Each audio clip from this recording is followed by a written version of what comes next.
로마서 8장 29절, 30절, 28절부터 함께 읽겠습니다. 로마서 8장 28절, 30절입니다. 다 찾아놓으셨으니까 함께 읽겠습니다. 우리가 알거니와 하나님을 사랑하는 자 곧 그의 뜻대로 부르심을 입은 자들에게는 모든 것이 협력하여 선을 이루느니라.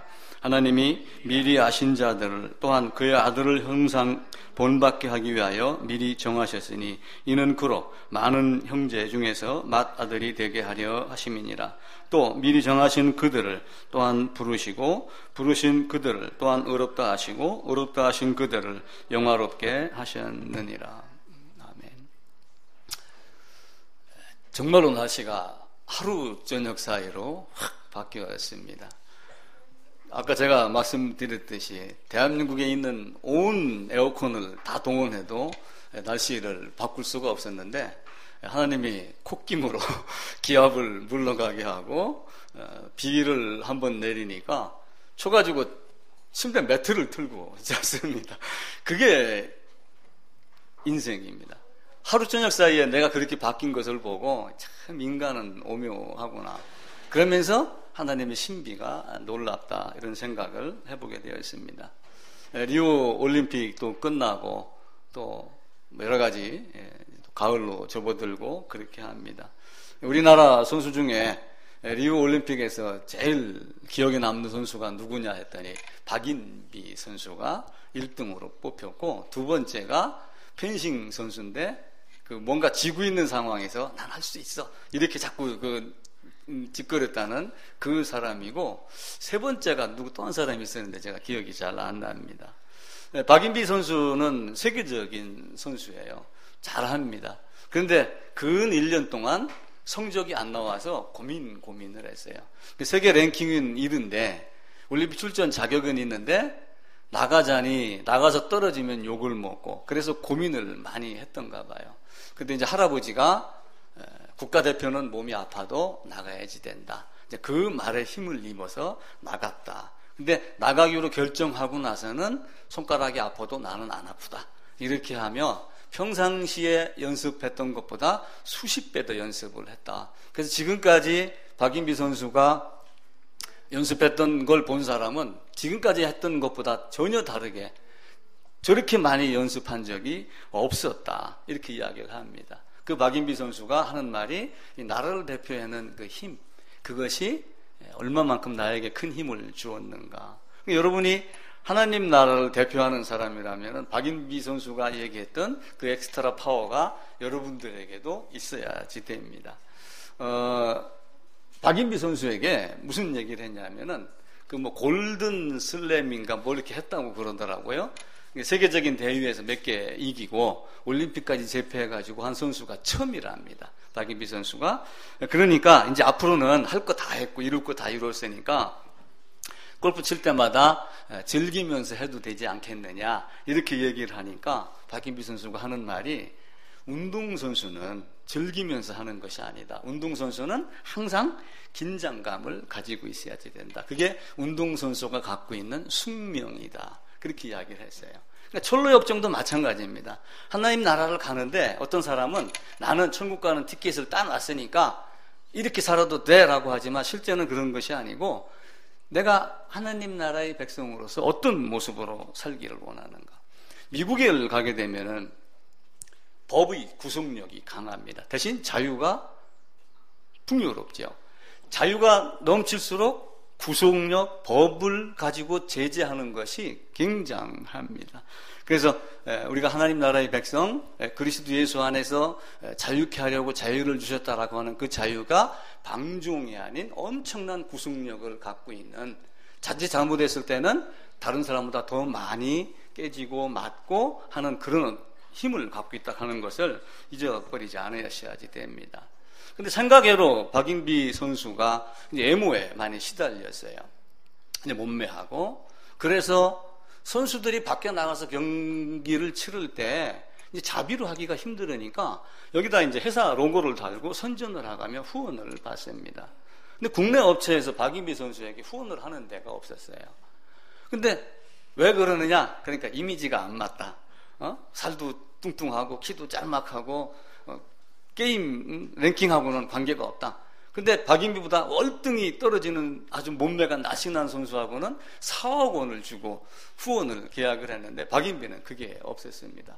일본에서 오히려 덤벼들면서 일본 선수, 일본 마크가 찍힌 그 모자를 쓰고 게임을 할 정도였죠. 근데 KB에서 이제 금융에서 갑자기 후원이 들어오기 시작해가지고 그렇게 합니다. 세상은 그렇게 애모지상주의로 나가지만은 교회는 그걸 따라하면은 결코 안 됩니다. 설령 키가 작고 몸무게가 어떻고 얼굴이 어떻고 이걸 떠나서 내가 갖고 있는 내 속사람이 얼마나 강건한가 거기다가 초점을 맞춰야지 됩니다. 인간이 뛰어난 건 사실입니다. 그러나 그것은 지구 안에서만 그렇게 가능합니다. 제가 지난주에도 말씀을 드렸죠. 비행기를 만들고 대기권 안에서 지구와 지구를 왔다 갔다 하고 서울에서 부산까지 16분대의 기차를 만든다고 하고 뭐 그런 거였지만은 그것은 요 인간 안에서 지구에서만 한정되어 있는 거예요. 당장에 날씨 하나 우리가 바꾸지 못했지만은 그 비구름 한번 오고 난 다음에는 온 대한민국 전체가 싸늘해지는 이런 모습을 보게 되지요. 그래서 우리는 그런 말을 가지고 통상 도토리 기재기를 한다. 그러니까 지구 안에서 자기들끼리 크고 낮고 조금 많고 적고를 계속 잽니다. 한 글자라고 하는 어느 그 책이 있었는데 거기에도 보게 되면은 그게 나와요. 자를 갖다 이렇게 딱 그려놨습니다. 자를 딱 그려놓고 이게 30cm 자다. 30cm 자가 누구냐면 바로 너다. 그 얘기예요. 그러니까 네가 30cm 되는 자를 들고서 온 세상을 30cm 자로 재려고 하는 이런 어리석음을 가지면은 안 된다. 이게 인간의 모습인데 정말 인간은요 나약하고 타락하고 썩어 자빠져 있는 게 인간입니다. 아담이 범죄를 했어요. 아담이 범죄를 하니까 어떻게 했어요? 당장에 하나님 앞에서 숨었습니다.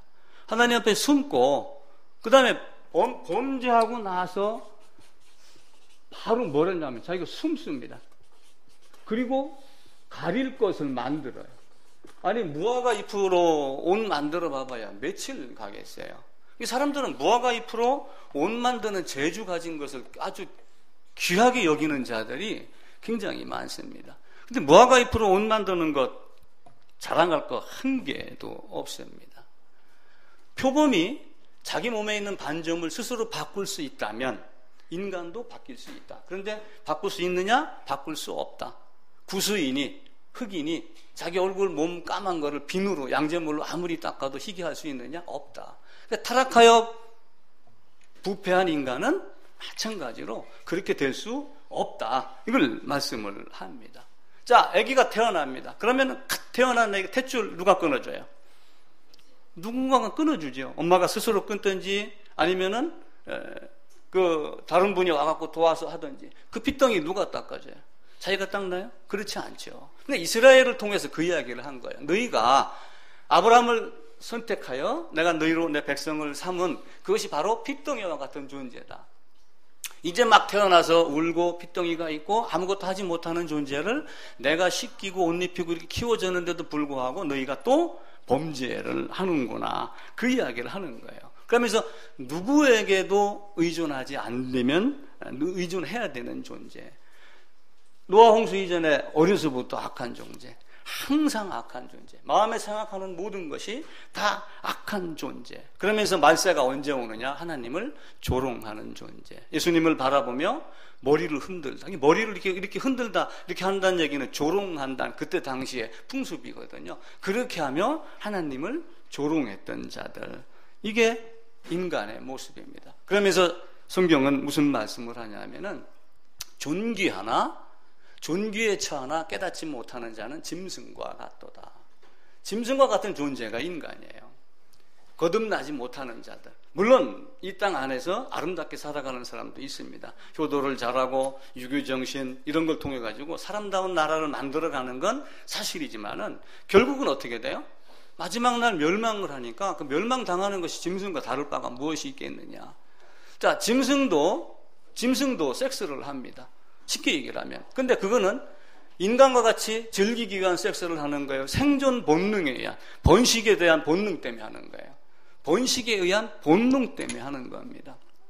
짐승도 새끼를 사랑할 줄 알아요. 짐승도 협력하여 사냥할 줄 알아요. 모든 거 다 할 줄 알아요. 그런데 짐승에게 없는 게 뭐가 있어요? 짐승.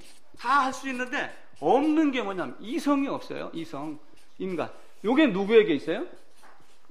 인간에게 있는 거야. 근데 인간이 이 이성을 잘못 사용하여 이걸 가지고 하나님을 판단하는 사람이 있고 하나님을 받아들이는 사람이 있어요. 하나님을 수용이라고 적읍시다. 하나님을 수용하는 사람이 있고. 차이가 무엇일까요? 지난주에 그 말씀을 드린 거예요. 부르심을 입었으나 하나님의 존재는 알되 하나님을 인식하지 못하는 자. 하나님을 특별계시를 통하여 인식하는 자는 하나님 어떤 분인가를 안다. 모든 인간이 부패하여 오염되고 이성도 썩었습니다. 근데 그 이성을 이용하여 하나님이 자기를 계시하는데 그 계시가 과연 우리에게 어떻게 다가오는가? 어떤 사람에게 그게 올 건가? 부르심을 입은 자에게 그것이 온다. 내가 아니라고 부정하여도 성경은 그렇게 말씀을 합니다. 그래서 제가 늘 말씀드리는 것이 내가 어떤 존재인가를 알아야지 된다. 사람들은 내가 쓸만한 존재로 여기고 있어요. 물론 쓸만한 존재죠. 때로는 사장도 되고 때로는 회장도 되고 때로는 검사, 판사, 권력도 같습니다. 그럼에도 불구하고 인간은 쓸모 있는 존재가 결코 아닙니다. 내가 어떤 존재인가를 보는 거예요. 예전에 그런 예화가 있었죠. 굴뚝 청소를 하고 두 사람이 나옵니다. 한 사람은 검댕이가 조금 묻고 한 사람은 얼굴까지 새카맣게 묻었어요. 둘이 서로 딱 쳐다봅니다. 그럼 누가 씻으러 가겠느냐? 이렇게 질문을 하는 게 있어요. 누가 씻으러 가겠어요? 조금 검댕이가 덜 묻은 사람이 있고 검댕이가 엄청 묻은 사람이 있어요. 누가 씻으러 가겠어요? 덜 묻은 사람이 씻으러 가는 거예요. 왜 그럴까요? 검댕이가 엄청 묻은 사람은 상대의 덜 묻은 사람을 보고 나도 안 묻었다, 덜 묻었다라고 생각을 하는 거예요. 근데 덜 묻은 사람은, 옷이 깨끗한 사람은 상대를 보고 나도 저렇게 얼굴에 범벅이 됐는가? 그렇게 하는 거예요. 그래서 인생은 참으로 묘하다, 역설이다. 그렇게 이야기를 하는 거예요. 그러니까 역설의 진리. 역설의 진리. 성경은 항상 역설에 대해서 이야기를 해요. 그러니까 역설은 죽어야지 산다. 이 성경은 이걸 이야기를 해요. 근데 어떻게 죽느냐? 참고 인내하는 것? 대다수의 사람들이 참고 인내하는 것에다가 죽는다라고 생각을 하는 거예요. 근데 실제 죽음을 이야기를 하는 거예요. 내가 실제 죽지 않았지만은 죽음 거기에 내가 있었다. 제 말을 잘 이해를 하셔야지 돼요. 사람들을 다무디하면은 네가 진짜 거기 있었어? 네가 진짜 아담 안에 있었어? 내가 진짜 아담 안에 있었다니까요. 근데 내가 진짜 아담 안에 없었지만 내가 그 안에 있었다는 것을 아는 거예요. 이 역설의 진리는요 무섭습니다. 그래서 사람들이 뭘 하냐면은 내가 선하다라고 하는 것을 알려면은 뭘 알아야 되냐면 내가 얼마나 악한 존재인가를 알아야지 선을 향해서 갈 수가 있어요. 근데 내가 나를 선한 존재로 알고 있고 쓸만한 존재로 알고 있으면 선을 향하여서 가겠어요, 안 가겠어요? 안 갑니다. 내가 지도를 보고 지금 내가 서울을 가야 되는데 강릉 쪽으로 가고 있어. 이걸 알으면 방향을 바꿔요. 근데 강릉을 가면서도 거기가 서울이다 생각을 하면은 절대로 진로 변경을 하지 않습니다. 더러워도 씻기 싫어하는 사람들 이 땅에 많죠. 그러면서 옳은 걸 알면서도 나쁜 짓을 하고 나쁜 짓을 하고서도 자기를 정당화시키는 사람들.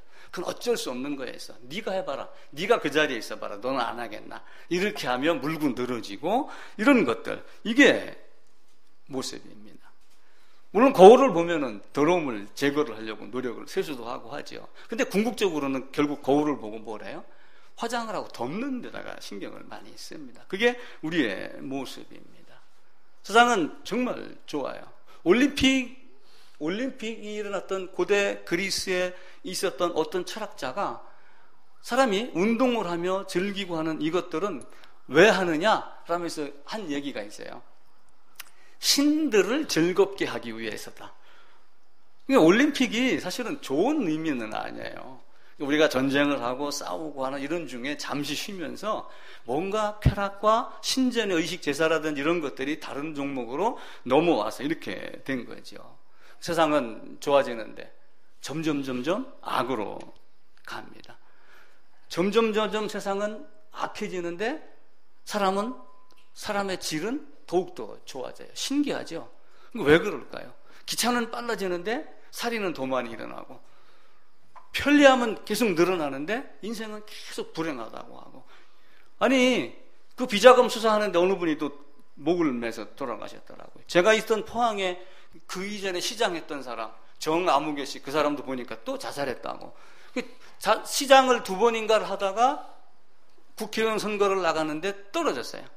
국회의원 선거 떨어졌으면 뭐 그만이지, 뭐가 그렇게 또 그게 부담이 돼서 자살을 한 거예요.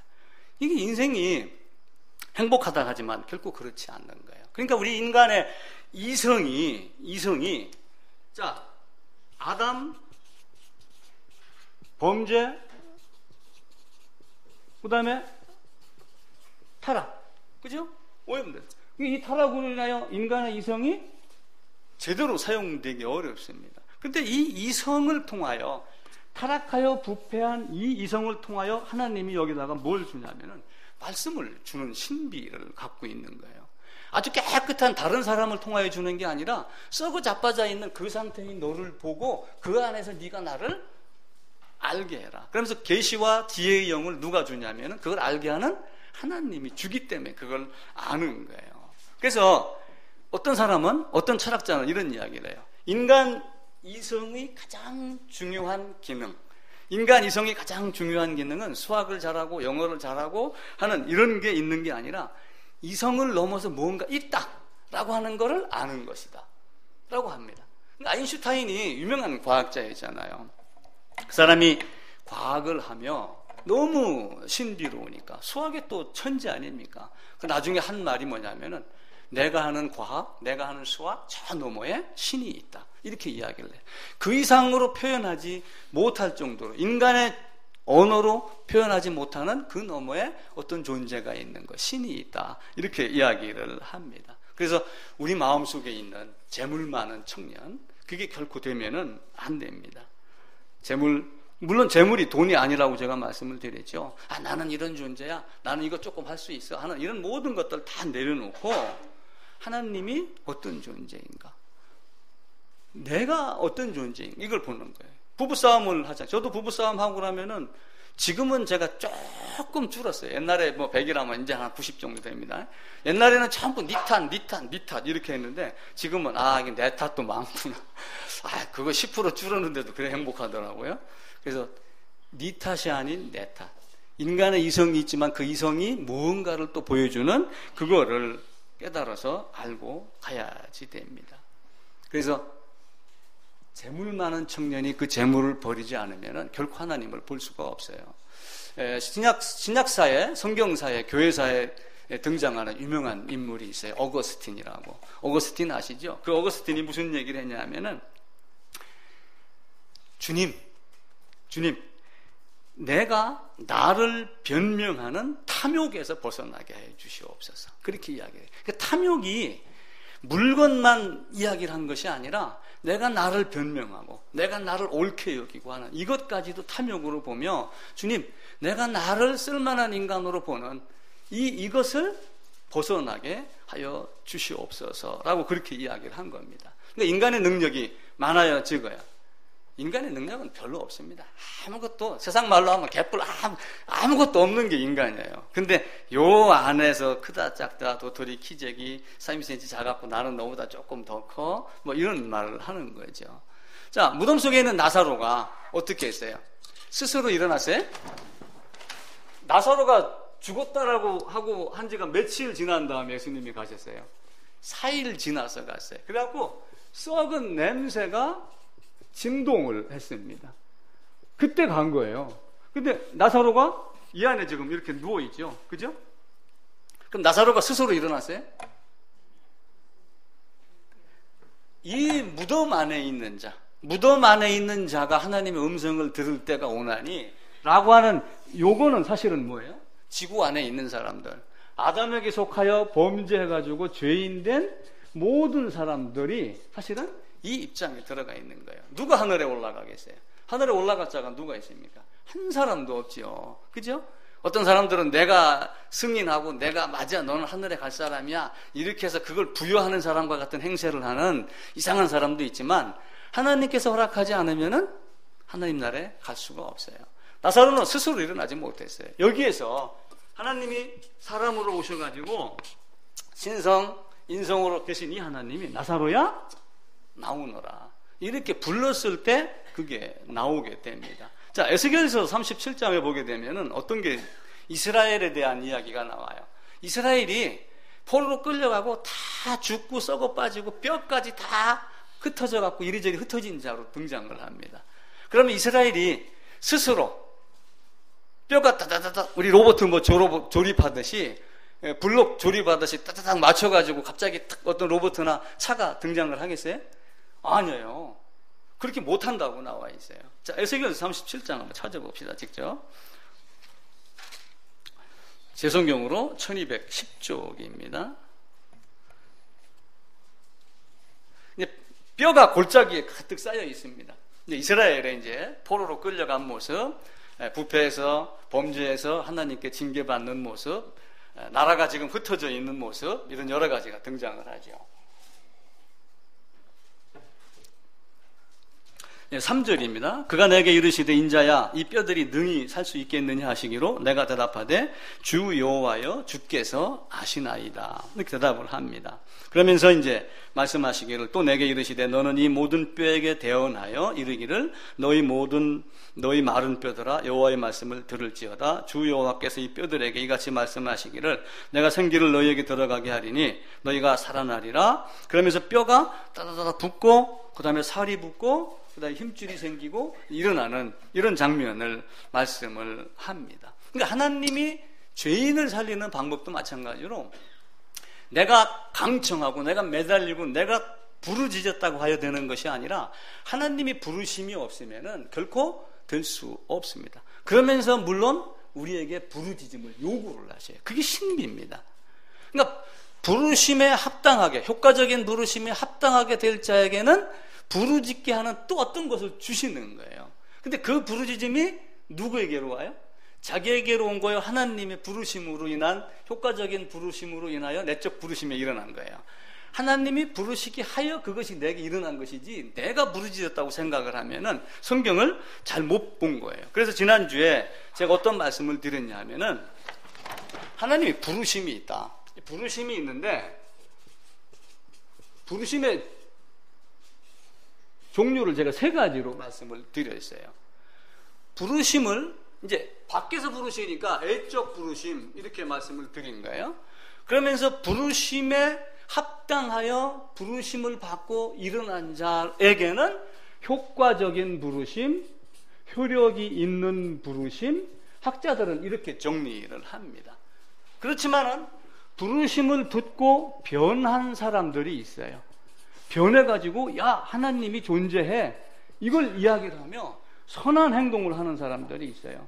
그러면서 예배도 드려야지, 전도도 해야지, 이걸 많이 하는 사람들이 있는데 궁극적으로 예수 그리스도의 복음을 받아들이는 사람이 있고 받아들이지 않는 사람이 있고, 한 사람은 처음부터 거부하는 사람이 있죠. 그럼 왜 하나님께서 온 세상에 비를 뿌리듯이 애적 부르심으로 부르실까? 그거는 누가 선택된 자인지 인간의 입장에서 아무도 모르기 때문에 하나님이 애적 부르심을 통하여 온 세상에다가 다 하나님을 믿어라, 믿는 자마다 이렇게 말하며 모든 사람이 구원받기를 원하시며 진리를 아는 데 이르기를 원하신다 라고 하며 하나님은 온 세상을 사랑하셨다라고 하는 자기의 의로움을 드러내는 거예요. 그게 하나님이 효력 있는 자, 거듭나는 자, 이미 미리 정하신 자를 부르시는 하나님의 방법이에요. 그거를 우리가 성경을 보고 정리를 하여 이렇게 말을 할 뿐이지 그 신비를 우리가 다 알아가기가 힘이 됩니다. 천재지변이 일어나면서 맞아! 내년에는 한반도에 핵전쟁이 일어날지 모르니까 내가 막 살다 가겠어. 이렇게 하며 막 사는 사람들도 있겠죠. 근데 그걸 보고 아니 김정일이가 핵도 만들었어? 큰일 났네. 하나님 앞에 만약 내가 중간에 가면 어떻게 되지? 그러면서 회개하고 삶을 돌이키고 구국 기도를 하고 뭐 여러 개를 하는 사람들이 많이 있는 거예요. 그러니까 이 사람들에 의해서 세상은 좋아져요, 나빠져요? 이 사람들에 의해서 세상은 좋아집니다. 나라가 튼튼해지고 살기 좋은 나라로 바뀌는 거예요. 이 사람들이 또 어디로 가냐면 교회로 가서 또 다른 종교적인 활동을 통해서 많은 나름대로의 어떤 하늘을 향해서 부르짖기도 합니다. 그런데 효과적인 부르심, 특별 계시를 통해서 하나님께서 아들 안에서 아들을 통하여 아들 안에서 말씀하시는 그것을 제대로 받는 자가 있고 받지 못하는 자가 있다. 그래서 오늘 읽었던 말씀에도 하나님이 그의 기쁘신 뜻대로 부르시는데 미리 아신 자를 그가 받아들이기 합당한 때 부르시어 의롭다 하시고 의롭다 하신 자를 영화롭게 하셨고 영화롭게 하신 자를 훗날 영화롭게 하는데 이미 의롭다 함과 영화롭다 함이 이루어졌지만 아직 완성은 아니죠. 그 완성이 아니지만 완성이 된 걸로 알고 우리가 그 믿음 성취의 날까지 열심히 해서 살아가는 거예요. 하나님은 우리는 누가 누군지 모릅니다. 밖에 나가도 어느 분이 하나님이 택자인지 아무도 모릅니다. 그래서 하나님은 모든 사람에게 나가여 전도하라, 모든 사람을 통하여 하라, 그렇게 이야기를 하는 거예요. 지난주 말씀드렸죠. 하나님은 누구를 통하여 말씀을 하셔요? 하나님이 삼위일체 하나님이 이 땅에 오시기를 누구를 오셨어요? 예수 그리스도 예수로 오셨습니다. 신성이 아들의 위격으로 사람의 모습으로, 그러면서 신성이 충만한 상태로 오셨습니다. 그러니까 하나님께서 그리스도 안에 계시사, 고린도서에 있는 말씀대로 하나님은 어디에 계셔요? 그리스도 안에 계십니다. 그럼 그리스도는 누구를 통해서 말씀을 하셔요? 사람을 통하여 말씀하십니다. 그래서 제자를 부른 거예요. 예정을 입었다 하여 누가 예정인지 모르지만은 그 사람도 때가 되면은 가만히 있을 것이다, 때가 되면 나올 것이다 라고 하지만 결코 그렇지 않다라고 하는 거예요. 왜 그러냐면 하나님께서 그렇게 하게 하도록 정하지 않으셨기 때문에 그래요. 그래서 그 누군지는 모르지만은 그 부르심에 합당한 자, 이미 예정이 미리 아신 자로 되어 있는 자는 뭔가 마음속에서 주님을 찾는 마음도 일어날 것이고, 또 하나님이 어떤 사람을 인도하여 그 사람에게 가서 전도하게 하는, 그래서 12제자를 부르시고 바울도 사도로 부르시고 혹 여러분과 저를 통하여 누구누구에게 나 저 친구에게 복음 한번 전하고 싶어 하는 그 마음을 일으키게 하는 겁니다. 이게 하나님이 자기의 택한 자를 부르시는 신비로운 방법입니다. 이 방법을 우리가 신비롭다 이해는 사실은 말을 못해요. 단지 그러면서 성경을 보며 성경에 있는 말씀을 쭉 정리를 하며 하나님이 이렇게 하셨겠구나, 이런 마음이셨겠구나 라고 정리를 한 게 뭐냐면 신학이라고 하는 거예요. 그러니까 이 효과적인 부르심은 우리가 정말로 어렵습니다. 하나님은 온 세상, 비도 온 세상을 향하여 뿌립니다. 그럼에도 불구하고 이쪽 지역에는 비가 올 때도 있고 이쪽 지역에는 오지 않을 때도 있어요. 그러면서 가시적 교회 안에 다 함께 예배를 드리고 있지만 어떤 사람은 이 사람일 수도 있고 어떤 사람은 이 사람일 수도 있고, 그게 사람의 눈에 보일 수도 있고 보이지 않을 수도 있고, 내가 여기에 있는 것이 정확하여 하나님이 어떠한 존재이고 어떻게 딱 하는 게 명확하게 보이는 자는 대충 보일 수도 있어요. 그죠? 이게 내가 본다, 내가 판정한다 이런 개념이 아니라 그걸 느낌으로 아는 거예요. 서울 가본 사람과 안 가본 사람의 차이입니다. 지도를 보고 영화를 보고 아무리 서울에 대해서 이야기를 해도 내가 가서 딱 눈으로 본 거와 안 본 거와는 엄청난 차이가 있어요. 제가 이전부터 무슨 얘기를 가끔 드렸냐면 미국의 자유의 여신상 얘기를 많이 드렸어요. 미국에 가기 위해서 제가 영어 공부를 하며 비디오 테이프를 쫙 보면 자유의 여신상을 쫙 보여주며 영어 회화를 시작을 합니다. 항상 그 비디오 테이프 시작은 그렇게 했어요. 저 자유의 여신상? 나도 알아. 왜 영화에서도 봤잖아요. 그죠? 특별한 영화 보면 자유의 신상을 부수고 이런 것도 있고. 그런데 제가 뉴욕에 가가지고 직접 배를 타고 자유의 신상에 있는 섬에 들어가서 그 안에 있는 엘리베이터를 타고 회 뿌리는 데까지 올라가서 사진을 찍고 내려오니까 영화를 처음 본 사람보다 제가 낫더라고요. 이게 자유의 신상이야. 가보니 때 묻은 것도 제가 알잖아요. 그죠? 다 아는 거예요. 그러니까 내가 만지고 보고 먹고 했던 거와 그렇지 않은 거와의 차이가 있는 거예요. 그래서 제가 이런 사람도 있었고 이런 사람도 있었고 이런 사람도 있었다라고 말씀을 드린 겁니다. 하나님의 신비는 우리가 정말로 이해 못합니다.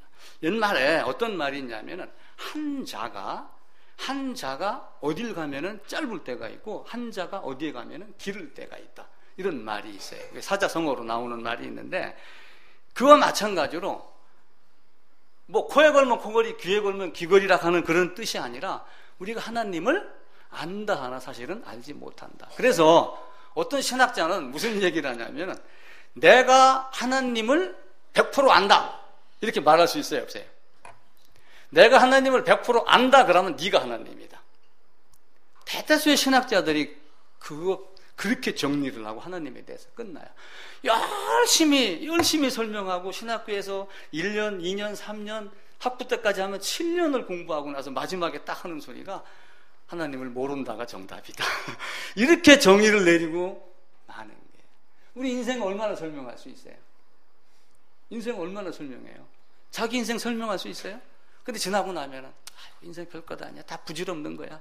이 말 한마디로 끝낼 수도 있는 게 우리의 인생입니다. 그만큼 하나님의 모든 것들은 다 신비에 속해요. 자, 복음서에 보게 되면은 어떤 말이 있냐면은 참새 두 마리가 한 아사리온에 팔리는 것이 아니냐 그렇게 얘기를 하며 너희 아버지께서 허락하지 아니하면은 참새 한 마리도 땅에 떨어진다 안 떨어진다? 안 떨어진다. 자, 그럼 세상에서 일어나는 모든 일들이 오해를 안 하고 잘 들으셔야지 돼요. 김정일이가 핵을 만드는 게 그럼 하나님의 섭리 안에 들어갈까요? 들어가지 않을까요? 그게 하나님의 법칙에 따르면 들어가는 거예요. 자, 우리는 죄의 기원은 모른다. 제가 지금까지는 그렇게 설명을 드렸어요. 죄가 어디서 생겼는지 우리는 알 수가 없다. 자, 하나님은 빛입니다. 그럼 빛에 어둠이 있어요, 없어요? 빛에서 어둠이 나올 수 있어요, 없어요? 빛 중에서 빛을 갖고 어둠을 만들 수 있어요, 없어요? 그런데 어둠이 있죠. 그죠? 하나님은 죄를 알지도 못하는 자인데 죄가 있죠. 신비인 거예요. 그래서 하나님이 그렇게 허용했다. 그 말 이외에는 학자들이 설명을 못하는 거예요. 하나님이 그렇게 작정하셨구나. 그래서 하나님의 섭리는 오묘하다, 신비다 그렇게 얘기를 하는 거예요. 그래서 우리가 하나님이 허락하셨다, 하나님이 허용하셨다 요 말 이해는 못하는 거예요. 그러니까 이 말이 함축하는 의미가 굉장한 거죠. 저도 어떤 문제가 일어나 하나님이 허용하신 거예요. 아담이 범죄? 아니 죄가 어디 있어요, 그죠? 근데 하나님의 허용하신 참새 한 마리도 하나님이 허락하지 않아요. 전깃줄에 달린 참새 한 마리는 포수가 쏘는 거지만 큰 의미로 성경은 뭐라고 얘기해요? 하나님이 허락하지 않으면 참새 한 마리도 떨어지지 않는다. 그게 하나님이 우리에게 만드시는 거예요. 신비롭습니다. 왜 그럴까요? 그게 학자들은 예를 들어서 출애굽을 하죠. 출애굽을 하는데 이들이 이제 여기서 이렇게 나옵니다. 그래가지고 애굽에서 나왔다가 이제 시내산 갔다가 이렇게 오죠. 요걸 건너는데 아브라함이 여기를 이렇게 들어갔다가 몇 년 만에 나왔어요? 430년 만에 나온 거예요. 4대 만에 나올 것이다라고 미리 말씀을 했죠. 그러고 출애굽기에 가서 430년 만에 나오게 됩니다. 그럼 430년 만에 나오게 되는 그 이유를 무슨 얘기를 하냐면 여기에 살고 있는 아모리 사람들의 죄악이 관영하기까지. 그래서 이 죄를 심판하기 위해서 그렇게 하는 거예요. 하나님이 죄를 안 만들었다고 하면서도 죄가 있으면서 그렇게 됩니다. 자, 430년 만에 나오면서 최후로 발악을 한 자가 누구예요? 바로. 근데 바로가 그렇게 발악을 하게 하고 나오면서 뭐가 드러나게 하냐면 하나님의 신적 영광이 드러나게 하셨다. 그게 하나님이 얘기하시는 거예요. 그러니까 하나님이 죄가 죄되게 하고 내가 죄를 만들지 않았지만은 죄를 허용하신 것은 사실은 뭐예요? 인간을 어둠에서 구해내기 위하며 성경의 모든 것을 죄 아래 가두고 모든 사람들을 악에다가 가두어 놓은 것은 그 사람들을 악에서 건져내기 위함이며 바로로 말미암아 세상 모든 사람들이 하나님의 존재가 이런 존재야 라고 하는 그것들을 알게 하는 것. 하나님의 존재, 하나님의 인식하는 것을 온 세상에 드러나게 하기 위해서 그렇게 하는 거다라고 하는 거예요. 그래서 우리가 성경을 보고 매주 그냥 예배 드린다라고 그러면서 뭐 믿습니다, 아멘, 이제 우리는 뭐 전도해야죠, 이 말에 취해서 살면은 진짜 큰일 납니다. 여러분, 만약에 그렇게 살았다고 가정을 해보세요. 나중에 어떤 문제가 생겨요? 이들이 나중에 가가지고 무슨 얘기를 하냐면은 하나님 앞에서 말씀을 합니다. 하나님 앞에서 말씀을 하면서 무슨 어디 갔어? 자, 이들이 복음서에 나와 있는 대로 마지막 날 내가 주의 이름으로 귀신도 쫓아내고 주의 이름으로 권능도 행하고 이렇게 했겠어요? 한 사람은 누구예요? 이 사람들이에요. 근데 내가 너를 도무지 알지 못하노라, 그렇게 이야기를 하는 거예요. 근데 같이 하나님의 이름을 부르며 이스라엘 말고도 엘이라고 하는 존재가, 그죠? 그 당시에 굉장히 많았습니다. 그들이 얘기하는 엘을 빙자하여 엘을 차용하여 너희가 얘기하는 그 신이 아니고 하나님, 이스라엘의 하나님이 하나님이야 해서 이스라엘이 되는 거예요.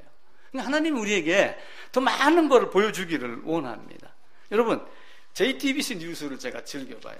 JTBC 뉴스를 보면은 딱 좋은 게 한 가지 있어요.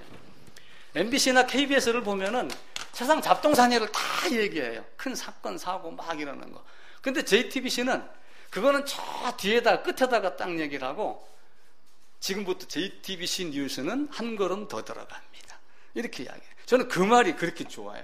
JTBC 뉴스는 한 걸음 더 들어갑니다. 여러분, 성경을 겉에서 핥으면서 신앙생활을 한다라고 하면은, 잘못하면은 아까 그 두 번째 있는 종류의 사람의 밖에를 벗어나지 못합니다. 믿음은 바라는 것들의 실상이다라고 하지만 그 실상이 믿습니다, 주여, 믿기를 축원합니다라고 하는 그 말에 믿음이 들어갈까요? 결코 그렇지 않아요. 비가 안 와서 고생을 했죠, 우리나라가. 엊그제 비 왔습니다. 오늘도 비 온다고 그래요. 얼마나 올지 모르겠지만. 옛날에 어떤 사람이, 이제 우리나라는 아니겠죠, 전 세계적으로 그런 것도 많이 기우제를 지냅니다. 기우제를 지내니까 산에 올라가가지고 사람들이 여기다 제단을 놔놓고 돼지머리 갖다 놓고 기우제를 이렇게 지냈겠죠. 근데 기우제를 지내고 내려오는데 진짜 비가 왔어요. 놀랍죠, 그죠? 기우제를 지내고 딱 하산을 하는데 뭐가 왔냐면은 비가 온 거예요. 근데 동네 사람들이 다 여기 올라가가지고 주위에 다 서서 있는데 비가 딱 내리니까 5살짜리 꼬맹이가 우산을 딱 펼치더래요.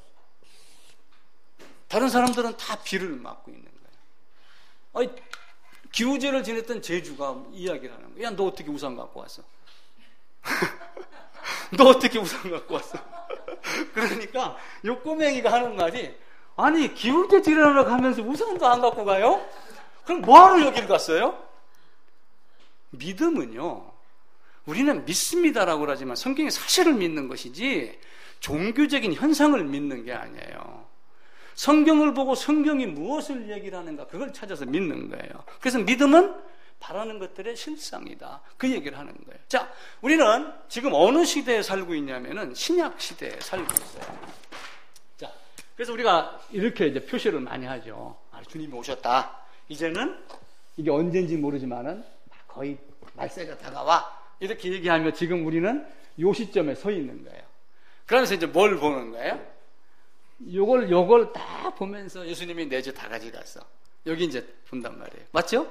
예수님이 내 죄를 다 가져갔어. 이제 내가 할 일은 전도밖에 없어, 충성 봉사밖에 없어. 다 이걸 합니다. 그러면서 뭘 보냐면 여기 있는 사람들을 갖다가 전부 끄집어다가 뭘 하냐면은 교훈으로 삼아요. 교훈. 우인전을 만들어요, 구약에 있는 많은 사람들. 그런데 사실은 여기 있는 사람들이 이 안에 있었던 이스라엘의 역사, 그죠? 어떤 사건, 이게 이들의 삶입니다. 아브라함 후손에게는 이들이 신앙이에요. 그런데 첫째는 삶이며 신앙이지만 두 번째는 뭘 보여주는 거예요? 예수를 보여주는 거예요. 이 땅 안에 있는 모든 일들이 자, 이걸 봐라, 이걸 봐라, 이러는 거예요. 그러니까 여기 있는 사람은 보고도 안 믿는 사람이 있지만 여기 있는 사람들은 안 보고 믿은 거예요. 안 보고 믿었지만 믿음의 완성이 됐고 오시면서 완성과 성취가 된 거예요. 믿음으로 어렵다 하심을 받았지만 이때 완성이 되는 거예요. 우리도 영화롭게 되었다라고 하지만 영화롭게 되면 실제는 언제예요? 마지막 날 문이 닫히고 새하늘과 새 땅에 갔을 때 이루어지죠. 아브라함에게 네 자식 갖다 바쳐 그러니까 아브라함 어떻게 했어요? 가기 싫어갖고 일부러 늦잠 잤나요? 새벽같이 일어났잖아요. 그래 놓고 산 밑에 가가지고 이만큼 밑에서 뭘 본 거예요? 멀리 산을 바라본 거예요. 멀리 산을 바라보며 생각했던 게 히브리서 11장에 있는 믿음은, 그러면서 하나님이 내 아들을 죽이지 않고 살릴 것이다. 그걸 알고 종에게 너 여기 있어, 우리가 가서 예배하고 같이 내려오겠다. 왜냐면은 아브라함에게 약속을 했잖아요. 아브라함은 씨, 그죠? 아브라함의 씨. 그러니까 아브라함의 씨, 다윗의 왕권, 기타 모든 것들이 사실은 이 부분을 이야기를 하는 거예요. 그럼 아브라함이 이삭이 죽으면은 문제가 생겨요, 안 생겨요? 생기죠, 당연히. 하나님이 하나님 되시려면은 이삭을 죽이면 안 되는 거예요. 그걸 바라보는. 그래서 두 번째는 그리스도 예표 모형을 보고 아는 거예요. 그러니까 이들은 우리보다 믿음이 더 강할까요, 적을까요? 저는 더 강하다고 봐요. 더 깊다고 봐요. 왜냐하면 우리는 이게 역사 공부하는 거고 신학 공부하는 걸로 여겨지지만 우리는 이걸 보면서 주여 하고 맨날 이거 끌고서 지금 뭐 행진하고 여기에다 집중을 하지만 이 사람들은 이걸 풀어놓은 거를 여기서 다 만들고 만지고 보고 행하고 그러면서 십자가 이렇게 되는 거예요. 그죠?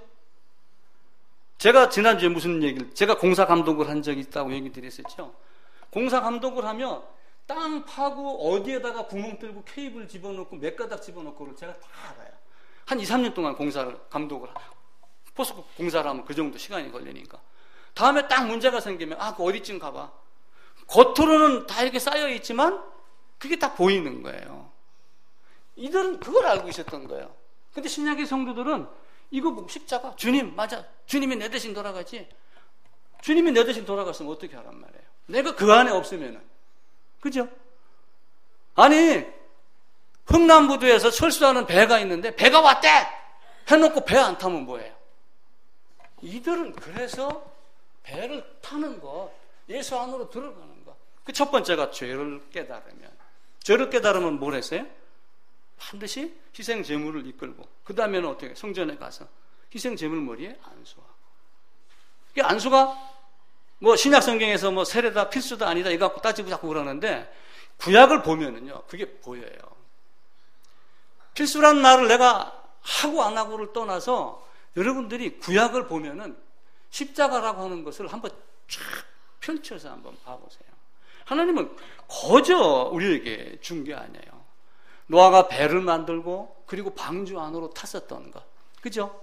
법궤를 만들어서 그 법궤 구퉁이 모서리 법궤 밑에다가 피를 뿌리면서 죄의 용서함을 받는 것. 그러니까 피를 뿌렸기 때문에 용서받는 그 피의 목적이 있나요? 사실은 그 피가 뭘로 된 거예요? 죽음으로 나온 거예요. 그러니까 죄의 싹은 사망이라고 하는 것을 그들은 직접 본 거예요. 그러니까 출애굽 2세대는 뭘 보고 자란 거예요? 그냥 모태신앙을 보고 자란 거야. 우리는 홍해를 건너 나온 자야. 그게 여호수아가 데리고 가서 바로 가나안 들어가자마자 할례를 시켰는데 마음의 할례는 아니하고 몸뚱이다가 할례만 하고 마른 거죠. 구약의 역사를 보고 우리가 그거를 배워야지 됩니다. 그러니까 예수님도 이 땅에 오셔서 무슨 얘기를 하냐면은 모세와 선지자의 글로 시작하여 시편에 기록된 모든 것, 성경에 기록된 모든 것을 누구에게 기록된 것?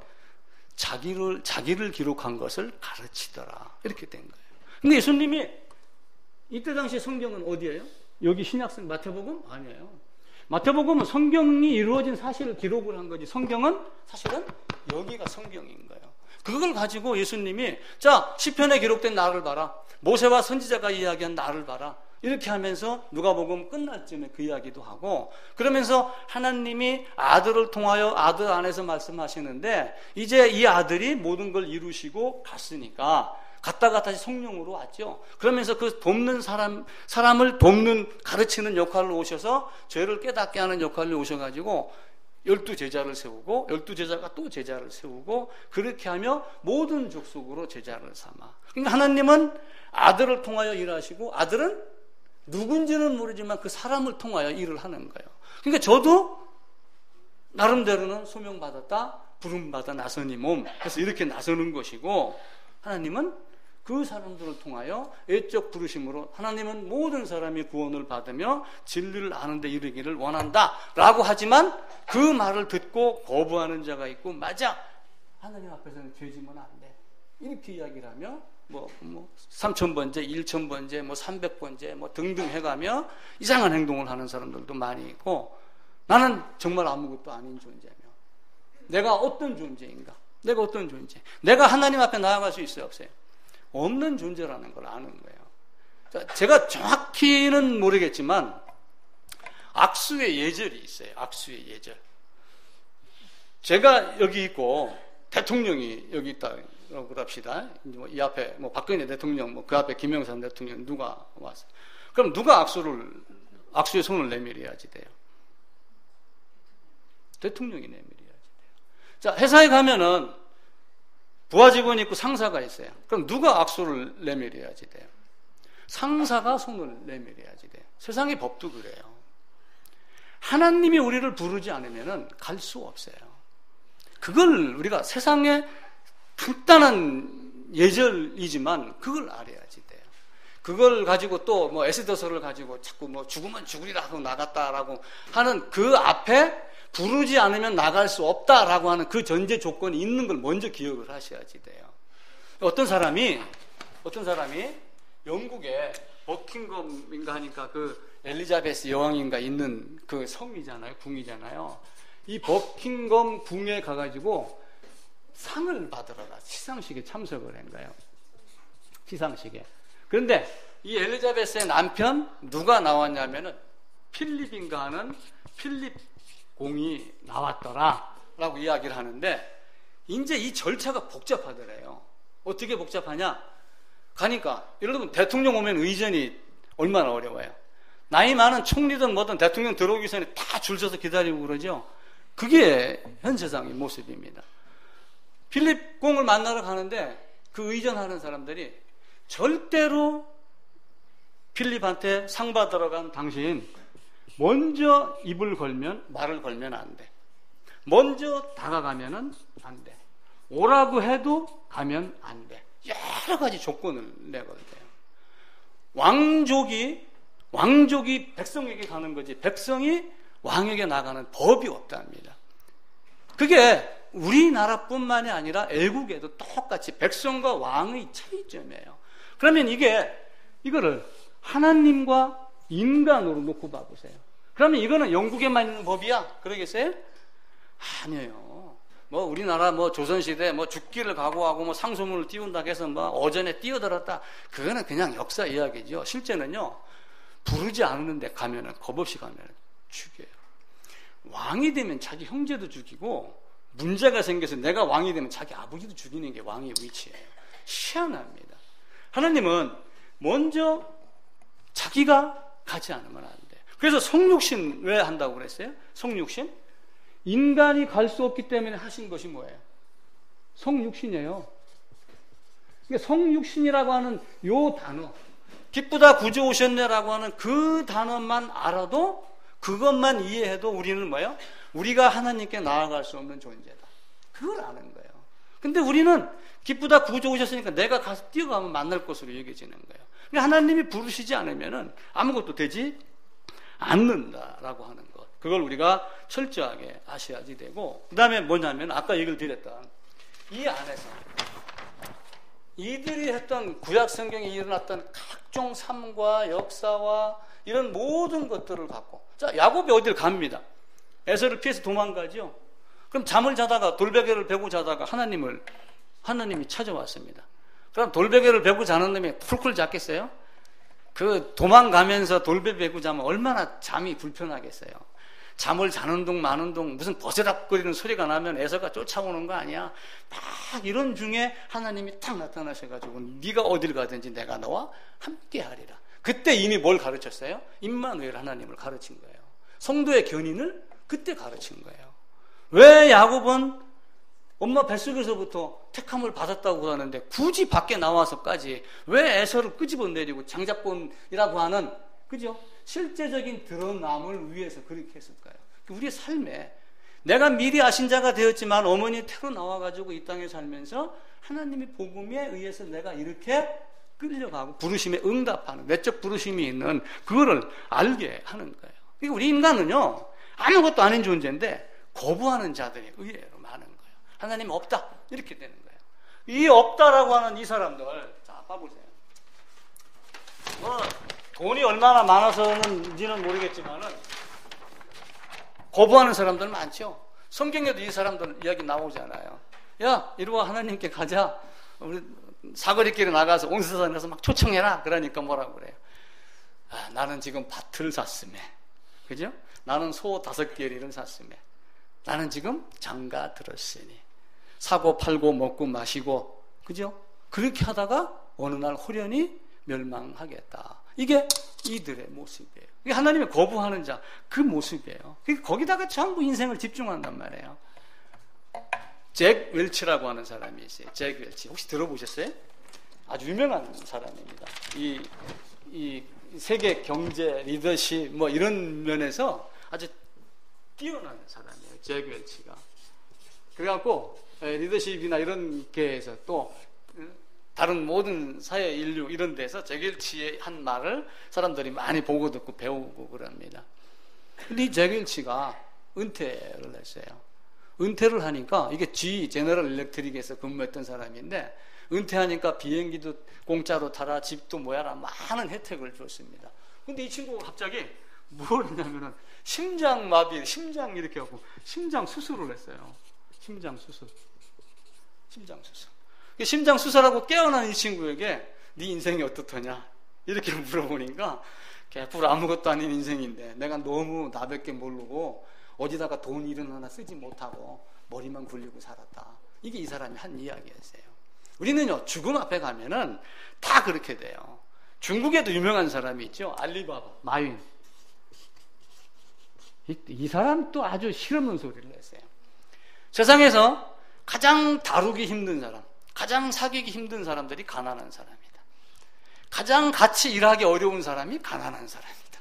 그러면서 아주 그냥 이 부자, 돈, 그거 보험회사나 이거 하는 사람들에게는 마윈의 말이 아주 꿀같이 들릴 거예요. 봐라! 이 세상에서 가장 같이 일하기 힘든 사람이 가난한 사람이야. 그러니까 우리는 돈을 벌어야지 돼.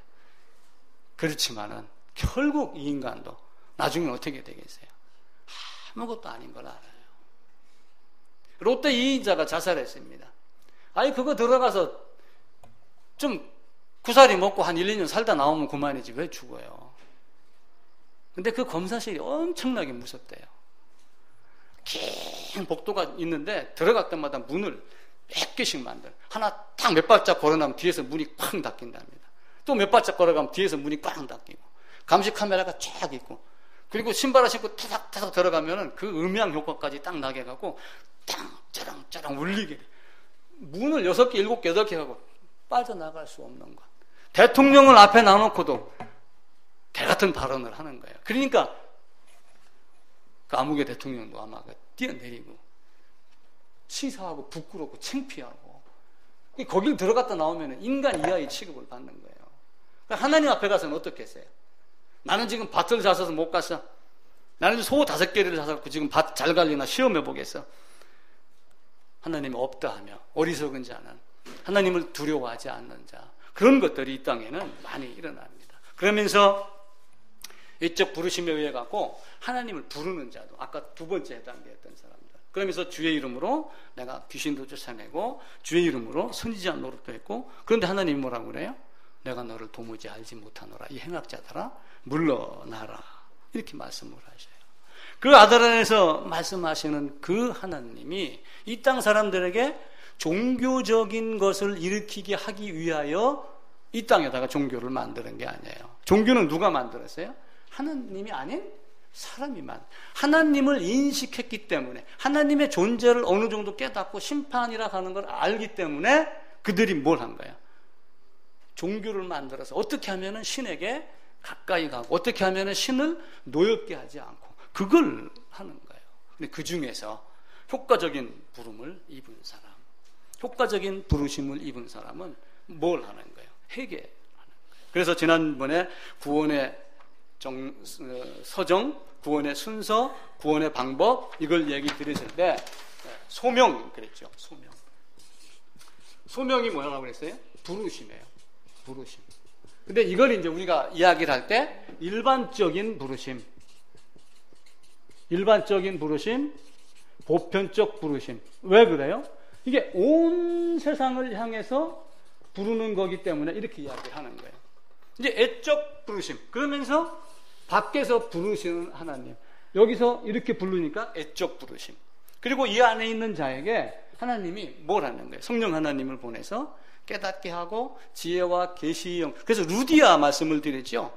루디아의 마음을 열어 바울의 말을 깨닫게 하니. 그래서 하나님이 루디아의 마음을 열어. 그래서 아버지께서 허락하지 않으면 아버지께로 올 수 있다 없다. 아버지께서 내게 주신 자만 내게로 온다. 그러니까 그 말씀을 예수님이 계속 하시는 거예요. 그래가지고 요 일반적인 부르심, 애적 부르심에 여기서 반응하는 거를 우리가 내적 부르심이라고 그랬는데, 이 내적 부르심이 인간의 능력이 아니라 이걸 일으키게 하는 게 누구예요? 하나님이 그렇게 하시는 거예요. 그러면서 학자들은 요 다음에다가 뭘 집어넣냐면은 중생이라고 하는 거를 집어넣어요. 그러면 중생이 거듭났다의 의미가 아니라 애적 부르심에 내적 부르심으로 반응하여 행동으로 일어나는 초기, 그 순간, 그 포인트, 그 접점을 중생이라 하여, 중생이 되면 그때부터 뭐래요? 회개, 그리고 믿음, 이렇게 하며 이거를 그러니까 일반적으로 회심, 이렇게 한마디로 이야기를 하죠. 그래서 우리가 하나님을 알아가기 위해서 제일 첫 번째 해야 되는 게 결국 뭐예요? 설령 모른다 칩시다. 우리 삶 중에 이런 신학적인 것은 모른다 할지라도 우리의 삶 중에 뭘 깨달아요? 내가 어떤 인간이다 알잖아요. 내가 죄인이구나 이건 알잖아요. 그렇게 알았을 때 종교적인 현상으로 나가는 것이 아니라 하나님이 죄인을 심판하신다. 영원토록 꺼지지 않는 불, 구독에도 죽지 않는 그 불 속에서 영원토록 네가 어떻게 해야지 그걸 벗어날 것인가 라고 하는 것을 구약에서 설명을 한 걸 우리가 보는 거예요. 우리가 쉽게는 맞아, 우리 주님의 십자가야 이렇게 얘기를 한단 말이에요. 이거를 십자가고 하지만 실제는 이 구약에서 사건, 역사, 삶 이런 모든 걸 통해 갖고 이걸 어떻게 보여줬는가 이걸 아는 거예요. 그러니까 이게 세상이 자유민주주의가 자꾸 발달하다 보니까 목사가 정제된 언어로 설교를 해야 되는 건 당연해요. 근데 조금 말을 섭섭하게 하면은 교회가 여기밖에 없어? 뭐 이러는 거 있죠. 어제 제가 TV를 보는데 CTS를 잠깐 봤어요. 그랬더만 연세중앙교회에서 대학생 무슨 연극을 해가지고 아이들 이제 이렇게 회심하게 하는 그 과정을 연극으로 보여주는 거예요. 잠깐. 그러면서 이제 주여 삼창을 하고 뭐 난리가 났더라고요. 근데 그건 좋습니다. 근데 그 중간에 이제 내가 어떤 존재인지 예수님이 내 죄 때문에 돌아갔다면서요 막 하고 그러는데 이제 그 설교 중에 일부를 미리 녹음을 해갖고 들려주더라고요. 윤석천 목사가 이제 그 얘기를 하는 거예요. 근데 거기에 그 설교 중에 무슨 얘기냐면은 그게 예수님의 이야기였는지, 예? 예수님의 심정으로 이야기를 한 건지 아니면은 윤석천 목사 개인의 마음으로 한 건지는 모르지만은 야 이놈들아 왜 나를 못 믿냐? 야 이놈들아 왜 성경을 못 믿느냐? 이제 그 한 말 중에 야 이놈들아 라고 하는 말이 들렸어요. 저 인간은 야 이놈들아 얘기를 해도 아멘 하고 무릎 꿇고 있는데 내가 야 이놈들아 그러면 다 나갈 것 같아. 그걸 보고서 내가 이 사람 마음이 어디에 가 있는가 다 다르구나. 아까 얘기를 드렸듯이 정제된 말로 설교를 하고 인격적인 대화를 통하면서 해야 되는 건 사실이지만 여러분은 선을 깨닫기 위해서 내가 어떤 존재인가, 나같이 추잡하고 더러운 놈이 없구나 이걸 아는 거예요. 그걸 모르면은 그걸 안 알아가면은 하나님이 보이질 않아요. 그러니까 효과적인 부르심에 있는 사람은 그걸 보는 거예요. 그래서 그래서 성경 진리를 역설의 진리. 그러니까 우리가 인간 이성이 부패했다라고 하지만 그 부패한 이성을 통하여 하나님은 효과적인 부르심에 응답하게 만드는 그런 능력이 있고, 그렇지 않은 사람이 있고, 그 이성을 통하여 그 이성 너머에 뭐가 있다라고 하는 것을 깨달아 알게 하는, 그게 부패한 인간에게서 나오겠어요? 아니죠. 물에 빠져 휘적거리는 놈한테 그게 나오겠어요? 야, 너 헤엄쳐 나와. 너 여기까지 나오면 내가 건져줄게. 그렇게 하겠어요?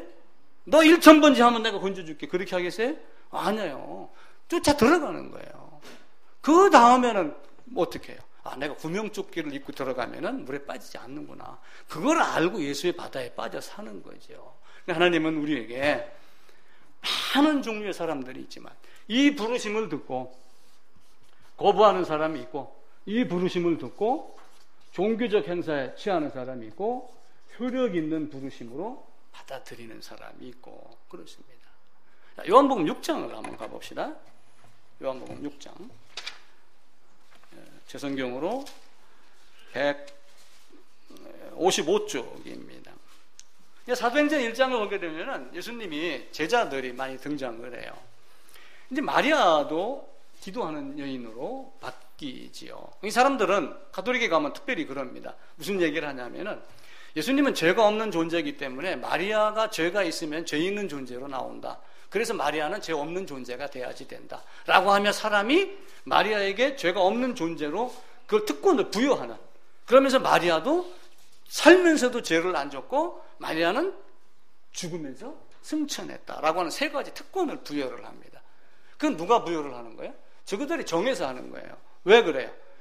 왜냐하면 예수님이 죄 없는 존재로 왔기 때문에 마리아를 통해서 왔다고 하면은 신학자들 그게 문제가 되는 거예요. 그래서 지난번에 얘기했던 직접전가와 실제론의 차이, 실제론을 부인을 하는 거예요. 실제론보다는 언약적 대표 안에 있는 예수 안에 믿음으로 이렇게 이야기를 하는 거예요. 근데 실제 내가 아담 안에 있었어요. 실제 내가 거기 없었지만 내가 거기 있었어요. 그걸 여러분들이 믿음의 눈으로 보야지 됩니다. 예수님을 따랐던 형제들도 있어요. 예수님이 공생의 시작을 하며 많은 일을 하게 했을 때 예수님의 형제들이 뭐라고 그랬어요? 아니 형, 능력 있으면 나가서 한번 일 좀 저질러 봐. 그죠? 자기를 감추고 일하는 사람이 없다. 그러면서 그 뒤에 말씀에 예수님의 형제들일지라도 예수를 믿지 아니하다 라고 하는 말씀이 요한복음에 기록이 되어 있죠.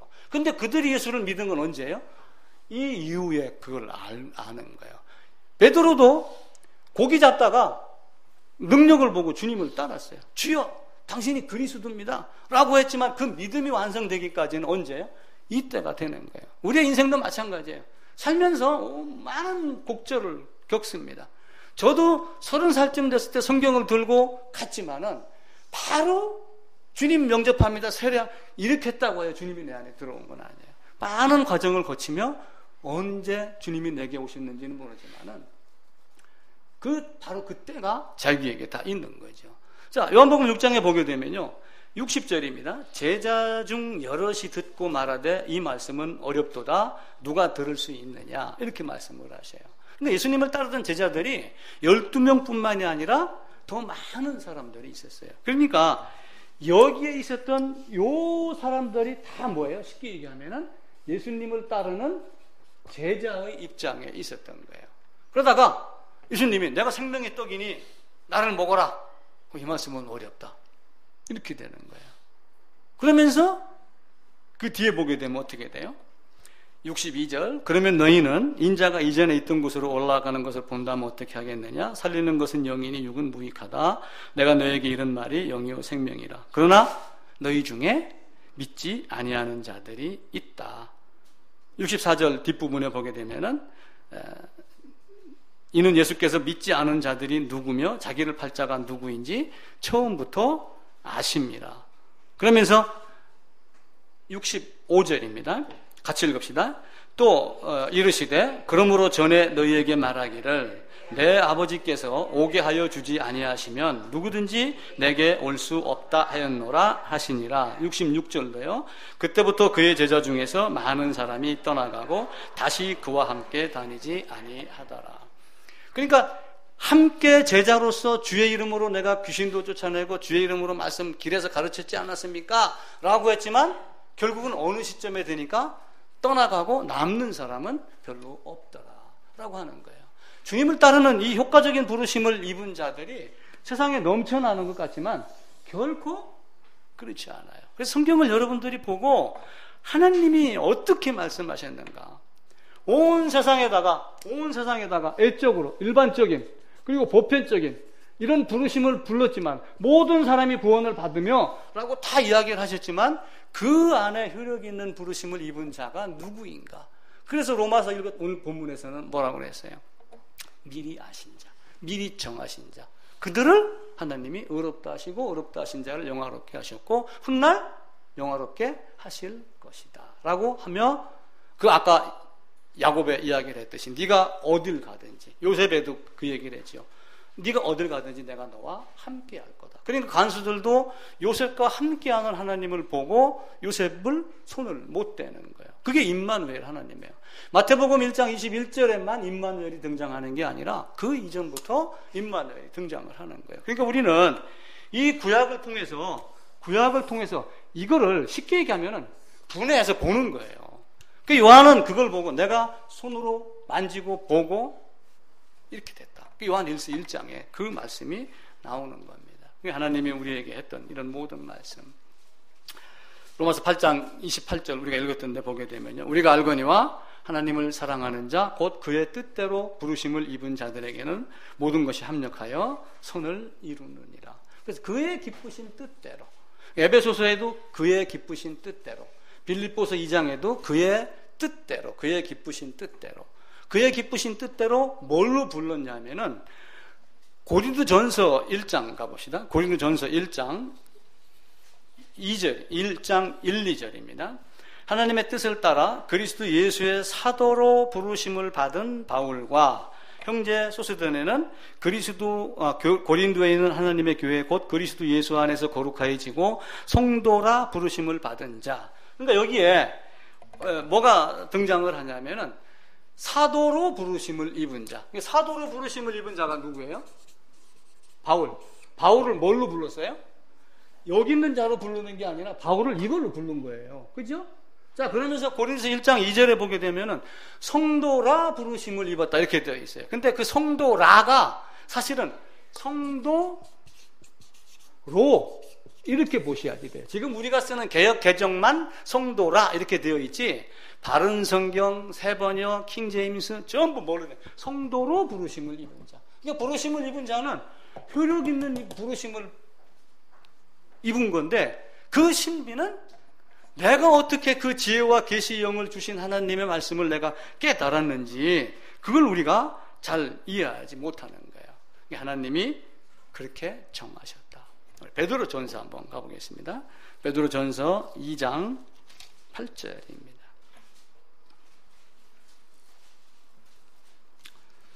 6절부터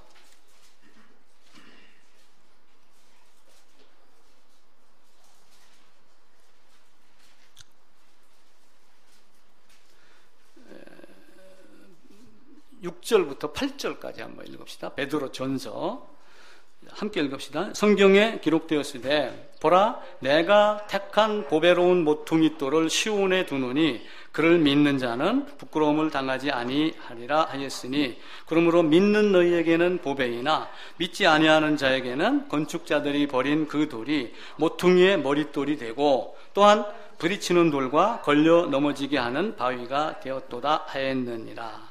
그들이 말씀을 순종하지 않으므로 넘어지나니 이는 그들을 이렇게 어떻게 하셨다? 정하셨다.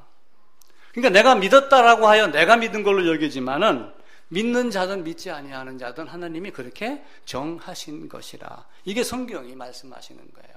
그러니까 효력 있는 부르심을 학자들이 여러 개로 나누어서 설명을 드리지만은 정리를 하여 우리에게 더욱더 깊이 한 걸음 더 들어가며 성경이 이것이다라고 말을 하지만 성경은 결국에 가서는 뭐예요? 이렇게 정하셨다. 그런데 그렇게 정하신 자는 이 마음속에서 뭐예요? 하나님의 말씀에 갈급하는 그것이 생기는데 그걸 누가 줘요? 여호와 하나님께서 주신다 라고 하는 것 여러분들이 꼭 기억을 하시고 정말로 아름다운 모습이 되어야지 됩니다. 베드로가 신앙 고백을 할 때 내가 이 반석 위에 뭘 세우겠다고 그랬어요? 내가 이 반석 위에 베드로 신앙 고백했죠. 주는 그리스도요 라고 했는데 예수님이 베드로를 보면 뭐라고 그랬어요? 내가 이 반석 위에 뭘 세우겠다? 교회를 세우겠다. 교회를 세우겠다. 이게 이제 우리가 하는 말로 교회, 에클레시아 이렇게 말 많이 하죠. 이 정확한 의미가 뭐냐면은 불러내다 이거예요. 히브리어, 헬라어로 어디로? 밖으로 불러내다. 그러니까 밖으로 불러낸 자들이 뭐예요? 교회가 되는 거예요. 그 밖으로 불러내기 위해서는 뭘 해야지 돼요? 단순하게 그냥 믿습니다가 아니라 내가 어떤 존재인가. 그래서 제가 늘 얘기를 드려요. 제발 죄가 뭔지 깨달아라. 죄 그래서 내가 어제 지은 죄 무슨 죄 여기다가 자꾸 목매지 말고 내가 죄 자체다라고 하는 거예요. 내가 죄덩어리며 죄의 공장이다. 그걸 알면은 성경에서는 뭘 요구를 해요? 연합을 요구해요. 연합. 그럼 그 다음에 뭐가 있어요? 십자가가 있는 거예요. 그래서 로마서 6장에 예수 그리스도와 연합하여 라고 하는 이 연합이 이게 영어로 into인가 그래요. into는 결국 뭐냐면 그 방향성을 나타내는 거예요. 그 안으로 들어가야지 되는 거예요. 연합이라는 단어가 한글로 검색을 했었을 때 제일 먼저 나오는 장이 어디냐면은 창세기 몇 장인가 돼요. 창세기 몇 장인가. 창세기 몇 장인가가 되는데 그 창세기 몇 장인가 기억은 안 나는데 그 연합이 누구가 연합이냐면 이름을 가졌냐면은 레위의 이름의 뜻이 연합이에요. 레위의. 위에 아들 둘이 있는데 레위가 셋째를 낳고 이제는 연합하리라 라고 하면 조인트했다, 결합됐다라고 하는 이야기를 해요. 이 연합이 이 연합으로 가는 거예요. 그러면서 연합이 됐고 난 다음에 그 다음에 누가 태어나냐면은 유다가 태어나는데 유다의 이름의 뜻이 찬송이다. 연합이 되니 찬송이다. 쉽게 얘기하면은 그냥 그렇게 흐름상을 우리가 만들어 봅시다. 그렇게 해도 무방하지 않겠는가. 그래서 연합이 없는 신앙은 없어요. 그 연합을 어떻게 설명하느냐에 따라서 받아들이는 자도 있고 받아들이지 않는 자도 있지만 연합이 없는 것은 없어요. 그래서 야곱이 에서 안으로 들어가려고 발버둥을 치고 아담과 하와가 가죽옷을 입었더라가 아니라 가죽옷 안으로 들어갔다. 나는 저는 그렇게 해석을 하는 거예요. 제 해석이 틀린다고 생각이 되면 어쩔 수 없지만 여러분은 잘 이해하고 잘 받아들이시기를 부탁을 드리겠습니다. 기도하겠습니다.